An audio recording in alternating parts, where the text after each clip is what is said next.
to cover about 30 more lies in the textbooks. There are hundreds we could go through. We're going to try to hit the highlights, and this could go for days just covering lies in our textbooks. I'm going to hit some of the big ones, leave some of the little ones go for another time when we have more time. Now, I am not trying to get evolution out of the public schools. I'm not. Toward the end of this video, you imply otherwise. So, kids are being taught evolution. There's no question about it. Kids are being lied to in these textbooks. There's no question about it. What do we do about it? Well, we cover that in great detail on our public school presentation on the green series of tapes. Get the public school presentation. We'll tell you step by step what to do, how to get these lies out of your textbook, how you can get on the school textbook selection committee, how you can get your kid exempt from class. Parents, if your kids are in a public school, you should send a little note to the teacher saying, I don't want my child taught evolution. It's against my religious convictions. Sign it, notarize it if you'd like, give it to the teacher and to the principal. Then if they continue giving you a hard time, you say, oh, now, excuse me, do you discriminate against people because of their religious convictions? Watch their eyes light up on that one. And if they still give you a hard time, contact me. I got some lawyers waiting in the wings that are anxious to get a lawsuit like that. Title 42, discrimination based on religion. Wow. That principal's going to be the garbage collector the next week. I guarantee that principal's going to call that teacher in and say, look, let this kid out of class. Stop teaching evolution. I had one guy call me a couple years ago. He said, Brother Hovind, my second grade daughter's teacher just called me. And the teacher said, Mr. Jones, whatever his name was, I forget. He said, your second grader's in my class, your daughter, and she stops me every time I start teaching something about evolution. And the teacher said, I've just decided I'm going to skip this evolution stuff for the rest of the year till your daughter's out of my class. And my first thought was, yay. And then I thought, wait. Why are we sending second graders off to war? This is a battle the parents ought to be fighting, not the kids. So you're not trying to get evolution out of schools, but you are encouraging parents to train their students to object to their own education, and you're trying to force teachers to stop teaching it. So you are trying to get evolution out of the schools, just underhandedly. I think any theory should be allowed to be taught, if you don't have to lie to support your theory with false evidence, okay? I am not trying to get creation into the schools. Yet you try to misinterpret science as implying a creator, as if we could or should teach that, as if we could even honestly say that without any evidence to indicate it. Claiming something to be true when you don't have the evidence to know that it's true is called lying. If you want to keep lies out of the textbooks, then you'll have to remember that there has never been any scientific studies either contradicting evolution or indicating any supernatural alternative instead. And I think Christians that work on either one of those are wasting their time. And many people have wasted hundreds of thousands of dollars trying to accomplish those two goals. It's futile. It's not going to happen. I am, however, trying to get lies out of the textbooks.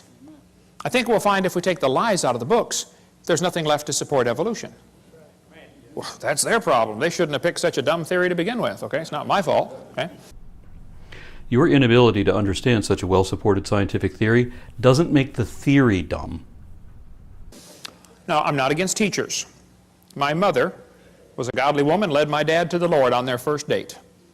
She retired from teaching public school years ago. Been in heaven now for about 7 years. My brother led me to the Lord. He just retired last year from teaching public school after 34 years. There are many good godly teachers in the system. There are many good godly principals, many good godly school board members. I'm not against schools. I'm not against school boards. I'm not against teachers. I'm not against textbooks. I'm against lies. You're against the truth whenever the facts contradict whatever you prefer to believe. Your career as an apologist depends entirely on misunderstood, misrepresented, misinformation, deliberately deceptive distortions, frauds, falsehoods, and fallacies, wherein nothing you've ever said in this or any of your other presentations has been both true and indicative of your position. Okay, let's just keep it in perspective. Is there anybody here that thinks teachers or textbooks should be allowed to deliberately lie to students for any reason? And I mean deliberately. They might be lying and not know they're lying, okay, but if they're deliberately lying, that shouldn't be allowed, should it? Okay? Wisconsin has a law that requires textbooks to be accurate. So does Alabama. Textbooks shall be adequate and current, up to date, okay? The latest information. Texas has a law that says instructional material shall be factual. Go Texas, okay? Florida has a law that requires accuracy of instructional materials, and the commissioner is responsible to remove books that are not accurate. Well, commissioner, do your job, okay? Watch this video and remove the books that are not accurate. It's so simple.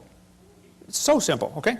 California says textbooks shall be factually accurate and reflect current and confirmed research, okay? Minnesota says the teacher shall not deliberately suppress or distort subject matter. Yeah, sure, hey there, fella, you betcha. The problem is, none of those states enforce their own laws. Tell me about it. The law, much like the Constitution, cannot defend itself. You have to help it along. So there has to be somebody to defend it. And that's why I've testified at the Texas State Board of Education several times when they said that evolution was just a theory, and when they said that gravity was a law rather than a theory, because our State Board of Education didn't know what either of those words meant. When they said they would never teach anything that implied that people were responsible for climate change. Not even when that's what all the facts indicate, because, of course, they're beholden to the fossil fuel industry, and we can't say anything bad about that. That was when they admitted that they opposed the teaching of higher order thinking skills, that they were against critical thinking, because that might challenge a student's fixed beliefs and thus undermine parental authority. And no one should have fixed beliefs, because that means you can't be reasoned with. So you'll never correct any error, regardless what the truth is. Now, how they screwed up science was bad enough, but what they did with social studies was even worse. When they tried to promote the lie that every important hero in American history was a white Christian. And they tried to remove from our textbooks any positive references to anyone else. They also tried to remove Thomas Jefferson and replace him with Jefferson Davis and John Calvin, because they wanted to teach the illusion that America is a Christian country. And that's when our textbooks also lied by saying that the United States legal system was based on a covenant between God and Moses. And that's when they tried to censor anything bad that the U.S. had ever done in order to teach the lie of American exceptionalism. And that's when I heard one of them actually say that the United States of America must always be seen as a shining beacon of what it means to be God-blessed. So they pretended that America never did anything wrong, which was why one of our history books described the slaves as immigrant workers. Religious extremists are always trying to squeeze their lies into the textbooks. But it wasn't just science and social studies. What they did to sex education was even worse, by teaching abstinence only, which is a lie in itself, and that it never worked. And instead, it caused Texas to have the highest rates of repeat teen pregnancy. At a point when 1/4 of Texas children were already below the poverty line, Christian conservatives simultaneously cut benefit programs to make everything even worse, keeping our students ignorant, pregnant, and poor in a chronic condition, further dividing the haves from the have-nots. Eliminating the middle class is how to reduce the United States into a third world country. So I started my career in activism by trying to keep such lies out of the textbooks. This is a textbook from about 100 years ago. It says, God created the heavens and the earth in 6 days. Prayer is a duty, but it's vain to pray without a sincere desire of heart. God governs the world in infinite wisdom. You believe that's a public school textbook? It shouldn't be, and not just because it violates the Establishment Clause of the First Amendment by endorsing a particular religious belief, but also because it's not factual. Instead, it promotes baseless speculation as if that was a matter of fact, and it claims things that we can prove are definitely not even possibly true. And remember that this text was written before Edwards v. Aguillard, when the Supreme Court ruled that creationism is exclusively religious and not scientific in any sense. Thus, it is unconstitutional, illegal, and even immoral to teach creationism in public schools. One of the most important rights that humans have is the right to free thought, a right which your religion tries to deprive us of, with the threat of a fate worse than death for those who don't believe whatever they're told to believe without question, reservation, or reason, and regardless what the real truth may turn out to be. That's why the First Amendment contradicts the First Commandment, because Americans have the right to believe whatever they do for whatever reason makes sense to you. You don't have to believe anything either. You have the right to reject evident truths and deny reality, and you do. But I think students have another right too, the right not to be lied to in the first place, particularly not in the guise of education, and especially not by a state-funded authority figure like a teacher in a public school. Let the students make up their own minds, but let them hear the truth first. so that they can make a properly informed decision. Students in private religious schools don't have that right, but there's nothing I can do to help them. Well, here's one today. Evolution is fact, not theory. Birds arose from non-birds and humans from non-humans. No person who pretends to any understanding of the natural world can deny these facts. Wow, something's changed. Yes, this textbook cites a quote from an evolutionary biologist whose statement is not only factually correct, but it is also the clearest way to contest the bogus but common creationist claim that evolution is merely speculative and uncertain theories. Yet here is this guy talking about what we can objectively show to be true. What better way to know what these scientists really think? Now, this is a chart showing how the atheists feel that the different states are doing with the teaching of evolution. They think you folks in Tennessee are doing a lousy job of teaching evolution to your kids. Go Tennessee, all right. Okay. They think the folks right over here in North Carolina are doing a good job of teaching evolution. Well, North Carolina folks, get on the ball. Turn your state red by the next time they do this survey, okay? So you say you don't want to get evolution out of the schools, but you want to make sure that it's taught badly or not taught at all. So you do want to get evolution out of the schools. Now, is there anybody here that thinks teachers or textbooks should be allowed to use outdated or false information just to get students to believe a theory? Would that be a good idea? No, because we don't care if the student believes the theory or not. This isn't a belief system. Science is an investigation.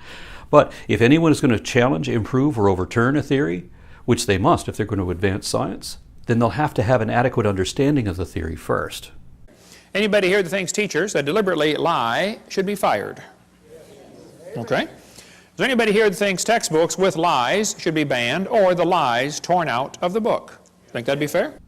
So you said that evolution is a lie, which is a lie in itself because evolution is not a lie, but you want to pretend that it is so that you can then try to fire teachers and burn books that teach things you don't like, forbidden knowledge, even when they are factually accurate and supported by the entire global scientific community as demonstrably true and thus truthful. So you think that truth is lies and that lying is truth. Got it. All right. Well, buckle up, hang on, let's go. It's always amazed me how two people can look at the same thing and come to opposite conclusions of what they are looking at. You know, two people can look at Grand Canyon. One of them believes in evolution. He looks at the canyon and says, wow, look what the Colorado River did for millions and millions of years. The Bible-believing Christian stands there, looks at the same canyon, and says, wow, look what the flood did in about 30 minutes. That's because one of these people is following the facts, while the other favors a fantasy from a fable about a flood that we know and can show never happened. It's not just that it couldn't happen, but we have proof that it didn't happen, even if it could have.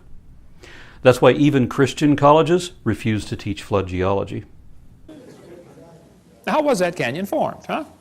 Textbook says over millions of years, the Colorado River carved the Grand Canyon from solid rock. Oh, now hold on a second, okay? It's a fact Grand Canyon exists. I've been there a bunch of times, studied. I taught earth science for 15 years. I love studying Grand Canyon. There are two interpretations of how it got there. The evolutionists will say it formed slowly with a little bit of water and lots of time, like, you know, billions of years. The creationists will say, no, it formed quickly by lots of water and a little bit of time, like a big flood in the days of Noah. And the guys who believe in evolution are always trying to erase the line between their interpretation and try to include it as if it is part of the fact. No, it's just your interpretation, guys, okay? No. Radiometric dating doesn't give interpretive dates, it gives absolute dates. In the case of the Grand Canyon, a combination of different methods was used, including both uranium and lead isotopes, as well as thermochronology, to determine when the Earth's interior rock rose to the surface and then cooled. And these readings indicate 3 separate stages of formation in hard numbers, not interpretations. We can't just believe whatever we want to. We have to examine what the facts actually indicate. This textbook says the Colorado River has cut through layer upon layer of rock over millions of years. Well, now hold on a minute. This textbook says the Colorado River cut through 2,000 meters of rock, exposing sediment layers like huge pages in the book of life. Scan the canyon wall from rim to floor and you look back through hundreds of millions of years. I don't think so. You don't know any better, and you don't want to. You're willfully ignorant, so it doesn't matter what you think, but I will still correct you. The oldest rocks in the Grand Canyon are the Vishnu schist at the very bottom. They're magma that was formed and cooled deep underground. Igneous rocks can be radiometrically dated, and these were determined by multiple methods to be 1.7 billion years old. Above that, the Tapete Sandstone and the Bright Angel Shale, both from the Cambrian period. Above them, the Moave Limestone was laid down in the Devonian period. And then we jump up to the Redwall Limestone from the Carboniferous, followed by the Supai Group, the Hermit Shale, and the Coconino Sandstone, which cover just about all of the Permian. And that's why fossils found in each of these layers in the Grand Canyon match fossils found in these same layers all around the world. But the fossils don't match your flood narrative. Nothing does.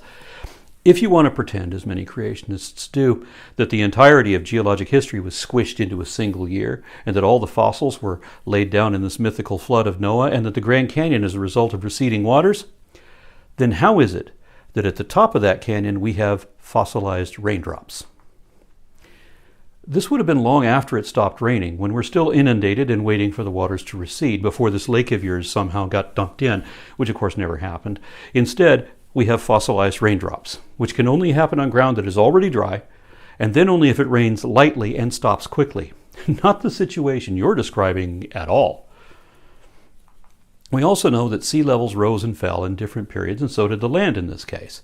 And consequently, the canyon was intermittently underwater and intermittently dry. That doesn't fit your flood narrative either.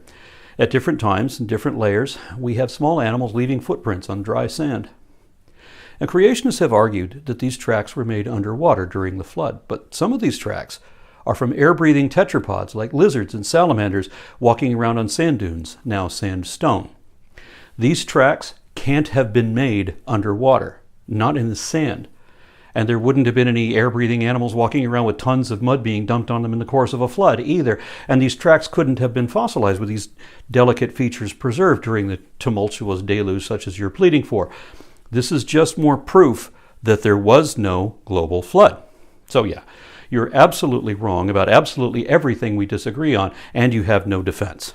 All the experts and all the measurable data say that we really are looking at millions of years of sedimentary deposits, even if you're unable or unwilling to understand or admit that. I was in a debate one time, and this atheist said, "Hovind, you're so stupid. Don't you know it took millions of years to carve the Grand Canyon?" I said, "Well, sir, there's a couple things you ought to learn about Grand Canyon. If you built a dam across Grand Canyon, a huge lake would fill in behind it, covering several states, okay? I mean, take a lot of dirt to build a dam, but if you could build a dam across that canyon, you'd have a really big lake. Actually, some of the water from Wyoming drains through the Grand Canyon. It has a huge drainage pattern. There's a picture of it, satellite false color image. You can see Grand Canyon right there, a big gash right across a ridge in the mountains. You folks in Tennessee know what a ridge is. Not really a mountain, just a big long ridge, okay? I've flown by and taken lots of pictures. I asked the pilot one time, I said, "Man, are we going near Grand Canyon?" He said, "Yeah, about 100 miles. I said, "Can you get permission to, divert and go closer?" He said, "Let me see what I can do."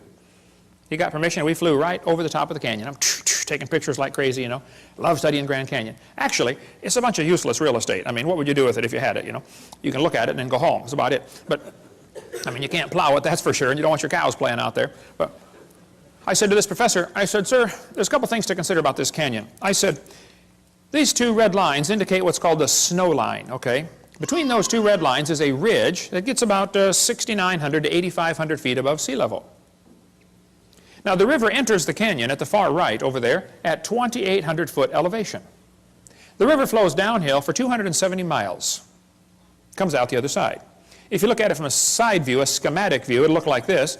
The river comes in 2,800 foot elevation. The ground rises up while the river goes down for 270 miles. I said, "Now, sir, there's a few things you ought to consider about this canyon." I said, "Did you know the top of Grand Canyon is higher than the bottom?" He said, "Obviously." I said, "Sir, did you know the river only runs through the bottom?" He said, "Well, yeah." I said, "Sir, did you know the top is higher than where the river enters the canyon by over 4,000 feet? He got a dazed look on his face like a calf looking at a new gate. I said, "Sir, did you know rivers don't flow uphill in Tennessee? There's no delta. Where's the mud that washed out of Grand Canyon? Nobody has a clue, okay? That river did not make that canyon. Grand Canyon's a washed out spillway. There used to be two big lakes, Grand Lake and Hopi Lake. The lakes are long gone, but the beaches are still there. You can still see the beach line. They got too full and went over the top and washed out that canyon in a hurry. Any farmer that's ever built a dam to hold water for his cows will tell you, once the water goes over the top of the dam, it's all over with. That's why they guard the levee like crazy during flood seasons, don't they? Get out there with sandbags. You don't want it to even get started. It's gone in a flash, okay? This river flows down this way. Obviously, it started at the top. Must have been a big lake backed up there too. Even El Paso, Texas is called El Paso because it's the pass, okay? I bet there used to be a big lake backed up behind El Paso that dried up and left the white sands of New Mexico behind. That's another long, interesting story. But if you look at Grand Canyon, it's pretty obvious it's a washed out spillway, okay? Almost all rivers around the world come together at what's called acute angles, less than 90 degrees. I mean, the rivers merge and keep going the same, general direction. If you look at Grand Canyon, the rivers on the lower left are indeed merging at acute angles, less than 90 degrees. But if you look at the upper right, the rivers are flowing backwards. Why would they do that? The rivers run backwards, hit the main channel, turn around, and come back out the other way. It's called a barbed canyon. There aren't many places like this on the planet. Well, this is evidence that a lake is draining, and as the water's running off the spillway backwards into the channel, it turns around, or off the dam. Water runs off the dam into the low place, turns around, and comes back out through the crack, through the breach in the dam. No. Barbed tributaries, not barbed canyons, are usually the result of an intervening obstruction between two streams being eroded, connecting the streams and altering their flows, such that one of the old streams flows in the opposite direction than it used to. Streams do not form old age, meandering, dendritic patterns in cataclysmic sheet flood events. That just doesn't happen. Another problem is that the geographer, not geologist, who proposed this hypothesis that you are now backing, says that spillover would only start the Colorado River on its course to begin the process that would eventually carve the Grand Canyon.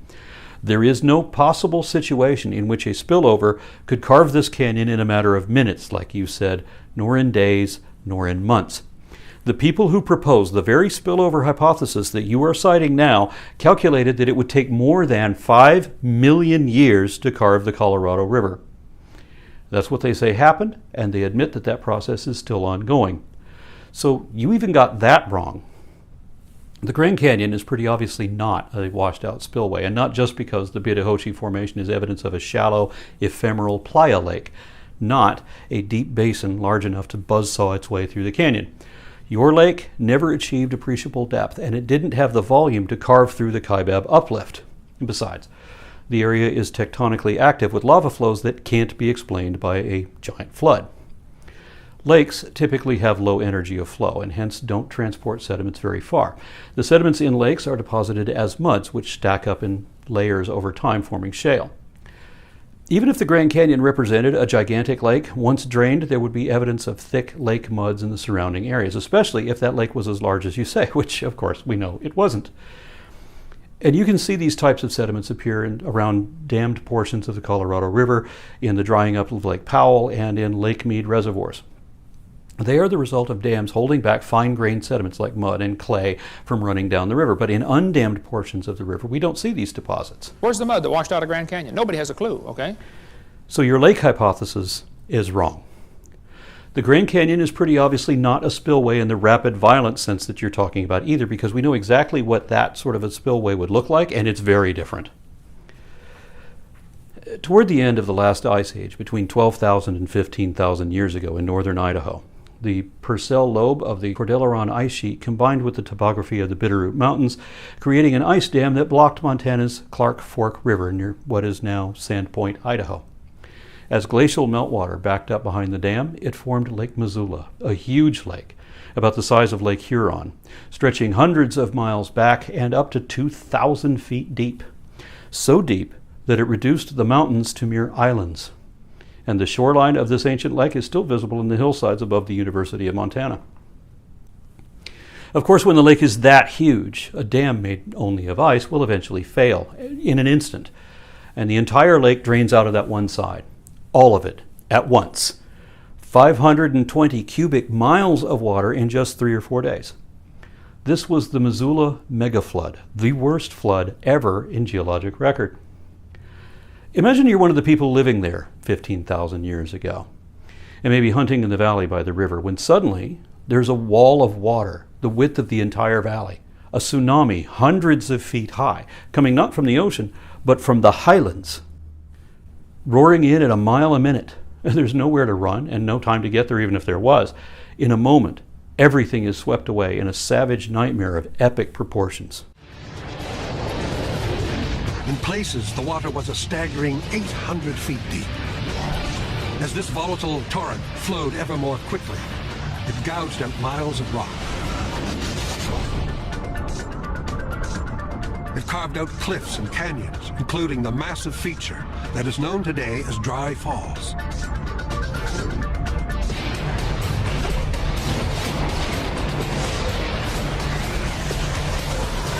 Meanwhile, huge underwater tornadoes were blasting out potholes. The bubbles that formed these tornadoes imploding with enormous force and penetrating deep into the bedrock below.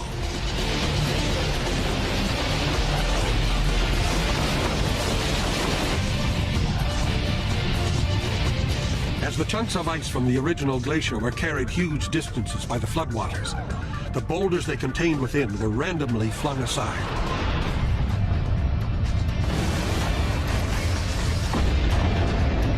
When the floodwaters receded and the icebergs melted, they would reappear scattered all over the scablands.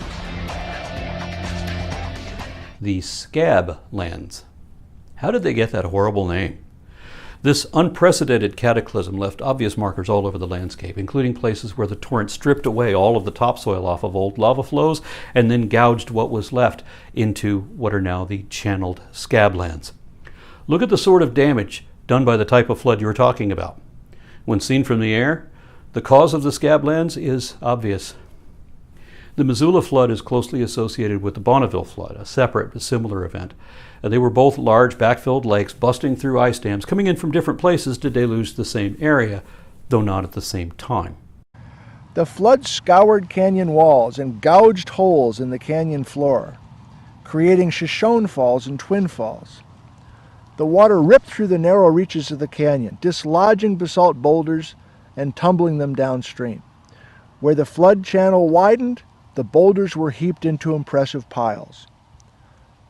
The Bonneville flood then entered Hell's Canyon, the deepest canyon in North America, before joining the channeled scablands of eastern Washington. The deposits left by the flood give us rich detail. Giant flood bars, more than 100 feet above today's Snake River, sit in narrow stretches of Hell's Canyon, showing us where the flood got choked up, creating flood stages hundreds of feet high behind it. Notice that these floods overflowed the tops of two canyons that were already there, having been carved by the slow, continuous processes of the rivers flowing through them. But these torrential flash floods had entirely different effects on that area than what we see in the formation of Hell's Canyon, Snake River Canyon, or the Grand Canyon. The fast-moving water also left parallel, straight, streamlined hills, and one other feature unique to the megaflood. As hundreds of cubic miles of water was forced through a narrow area in just a few days, it deposited sedimentation in a pattern of enormous ripples. Ripples are a great thing and a great visual to think about. So we've all been down to the river or down to the beach and seen ripples forming by the water. And usually the ripples we see forming on the beach, they're in shallow water, and these ripples are about an inch from one crest to the next. I've actually got some ripples here recorded in a rock, and you can see the difference from one crest to the next is about an inch. And this is a very natural process. It's due to the transport of sediment by the water moving over it. One of the real keys to breaking open the Lake Missoula story was when we realized that there were some ripples up in Camas Prairie just north of Missoula. But these were ripples where the distance between one crest to the next is now about 100 meters or about a football field. And the height difference is about 3 meters or about 10 feet. And we realized that these were ripples. They had to have been formed by water, but the scale of that water movement was nothing like what we are used to seeing. Must have been a huge flood, moving massive amounts of water and making ripples at a scale 100 times larger than we're used to seeing. What might be even more interesting about the Missoula flood is that after the lake drained and there's no more pressure on the glacier, it refroze back into a wall again, which dammed up the river again, which backed up and filled up the lake again until it busted through again and again and again in a cycle of however many years between disasters. The Bonneville flood happened only once, but the Missoula flood happened at least a few dozen times before the end of the last ice age. The lake didn't always get back up to that same depth. It varied and was usually smaller, as was indicated in the hillsides where glacial Lake Missoula used to be. But that last flood followed a hard freeze, with the coldest average temperatures in the history of life on land, so that last one was a big one. Gorgeous deposit. All these rocks were deposited by the Bonneville flood. Just one flood, right? Just a few weeks. All these rocks were dropped 17,400 years ago. Sitting on top are Missoula flood sediments. There are 20 different Missoula flood layers here. These are slackwater sediments from the Missoula floods. We're in Tammany Bar, just south of Lewiston, Idaho. Each of these is a separate Missoula flood. We're 150 miles upstream from Wallula Gap. That means water from Montana made it to Wallula Gap and had to back up this far up the Snake River drainage. This is one event, silt falling from the bottom of Lake Lewis, and another flood and another flood. Now that's amazing. So that's what a spillway looks like when a backed up lake breaches a dam, at least an ice dam that lets out all the water at once. This is what a huge flood looks like. It leaves evidence everywhere. All these unmistakable markers that are nothing like what we see at the Grand Canyon, with its relatively calm conditions, with the Colorado River casually meandering through and continuously carrying through 500,000 tons of sediment every single day in an ongoing process of slow, steady canyon carving. Grand Canyon was not made by the Colorado River over millions of years. That is one of the lies you kids are going to face in your textbook. It's just not geophysically possible for that to happen. You know it's not geophysically possible to happen? The global flood of Noah's Ark. But you know what really does happen every single day, all day long, year after year? Rivers continuously carve out canyons. The foundation of the Grand Canyon began with a mountain range that was evidently crushing the Vishnu schist, and this is according to chemical analyses of the garnets contained in the rocks therein. Then over the next billion years or so, those mountains eroded into low-lying flatland. Now, as we said, we know that sea levels have risen and fallen repeatedly over geologic history, and tectonic plate movement can also lift or lower parts of the land too, so that some portions of the North American continent used to be under shallow seas.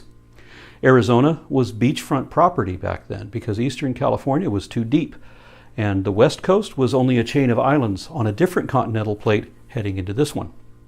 So western Arizona was under a shallow sea about 8 times. Under variable conditions, under different intervals, these seas may deposit different material, which then has to dry and compact to become rock layers. And sometimes it's sand becoming sandstone. Sometimes it's mud that hardens into shale. Or it's calcified shells of organisms that are crushed into limestone. And this is how some of the different layers formed, and there were intermittently dry desert deposits too. None of this, not one layer of it, can happen overnight, like you say. Every one of these layers takes more time to form than you would allow. And then, as I said, the California coast hadn't arrived yet, but it was brought in on a conveyor belt called the Farallon tectonic plate, which subsided under the North American plate in an event called the Laramide orogeny, which evenly elevated Arizona 1,000 feet above sea level, never to be inundated again, and produced a string of volcanoes along the newly formed California. According to the Grand Canyon Visitor Center, back when dinosaurs still roamed the earth roughly 70 million years ago, 70 to 50 million years ago, rivers were carving a path through what is now Arizona. Eventually, those rivers dried up, and the canyons they carved remained empty for tens of millions of years. Then in close proximity, another canyon, Hindu Canyon, was carved about 20 million years ago, and that river dried up too. Then, only about 6 million years or so ago, snowmelt from the Rocky Mountains began seeking a path to the ocean, and the rushing water took advantage of these pre-existing canyons as it headed west into the Pacific, ultimately becoming the Colorado River.